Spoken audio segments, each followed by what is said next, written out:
రహస్య సాధనలు యూట్యూబ్ ఛానల్కి స్వాగతం. ఒక సాధకుడు మమ్మల్ని సంప్రదించి భక్షిణీ విద్య గురించి తెలియపరచండి అని అడగడం జరిగింది. అలాగే చాలా సాధకులకు భక్షిణీ విద్య అంటే ఏమిటి, ఆ విద్య దేనికి ఉపయోగపడుతుంది, ఆ విద్య ద్వారా లాభాలేమిటి నష్టాలేమిటి అనే విషయం కూడా తెలియకపోవచ్చు. అందుకని ఈ రోజున భక్షిణీ విద్య గురించి ఈ వీడియో చేయడం జరుగుతుంది. భక్షిణీ విద్య గురించి ఖచ్చితంగా ప్రతి సాధకుడు తెలుసుకోవాలి. మీకు తెలియకుండానే మీ విద్యను, మీ శక్తిని దొంగలించే విద్యనే భక్షిణీ విద్య అంటారు. పరప్రయోగం. ఇతరులు మీపైన ఏదైనా ప్రయోగం చేసినా కూడా మీ శత్రువులు కావచ్చు, లేదా ఎవరైనా మంత్ర విద్యను నేర్చుకున్న వారు మీపైన ఏదైనా ప్రయోగం చేసినప్పుడు వారు చేసిన ప్రయోగాన్ని, వారు పంపించిన శక్తిని కూడా సమూలంగా భక్షిణీ విద్య ప్రయోగం ద్వారా కార్యం చేయకుండా చేయవచ్చు. వారు పంపించిన విద్య పని చేయకుండా చేయవచ్చు. ఆ పంపించిన వారి పూర్తి విద్య కూడా తొలగించవచ్చు. ఒక రకంగా చెప్పాలంటే సమూలంగా తాను నేర్చుకున్న సంవత్సరాల పాటు కష్టపడి నేర్చుకున్న విద్యను కూడా కొన్ని నిమిషాల్లోనే భక్షిణీ విద్య ద్వారా ఆ శక్తులన్నింటినీ పని చేయకుండా చేయవచ్చు.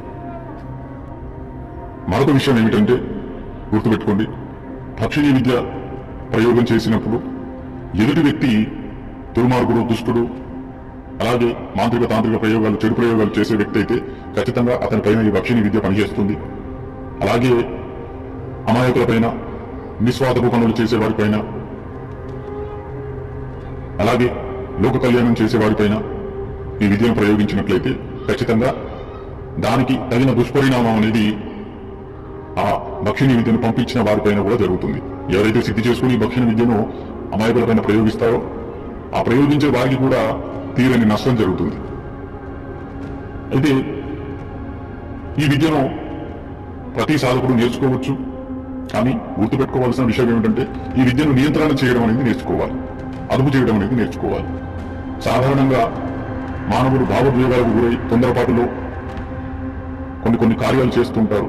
భావోద్వేగాలకు గురై ఈ విద్య ఉన్న తర్వాత సాధకులు ఎవరో ఏదో చెప్పారు, ఎవరో ఏదో అన్నారని చిన్న చిన్న విషయాల్లోనే భక్షిణీ విద్య ప్రయోగం చేస్తే ఖచ్చితంగా ప్రయోగం చేసేవారికే నష్టం.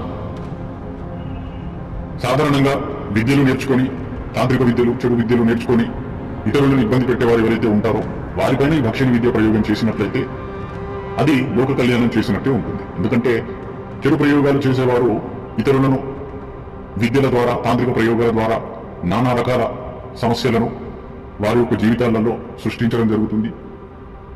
అందుకని అలాంటి వారిపైన ఈ యొక్క భక్షిణీ విద్య ప్రయోగం చేయవచ్చు.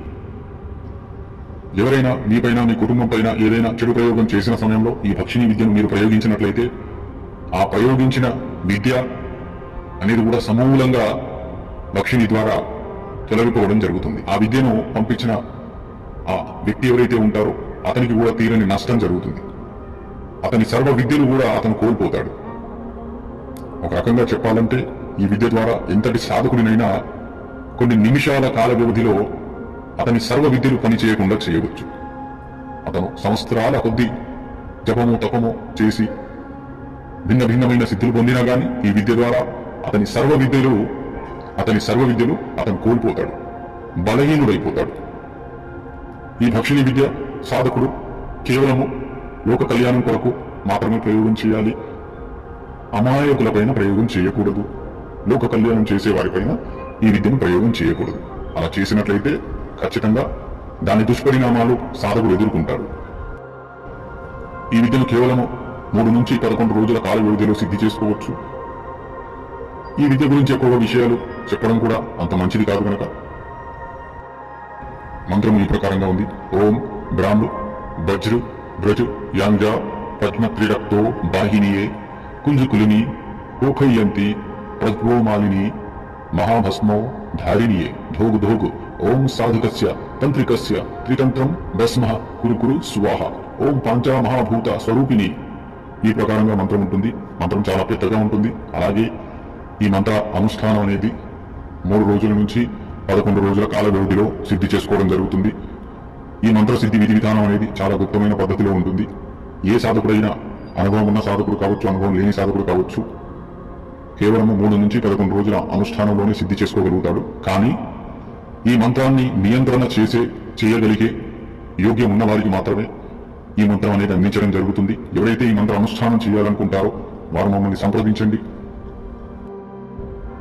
మిమ్మల్ని పరీక్షించిన తర్వాత అనగా ఖచ్చితంగా మీరు ఈ మంత్రాన్ని ప్రయోగించడంలో యోగ్యులో కాదా అనేది తెలుసుకున్న తర్వాత ఈ మంత్ర విద్య మీకు నేర్పించడం జరుగుతుంది.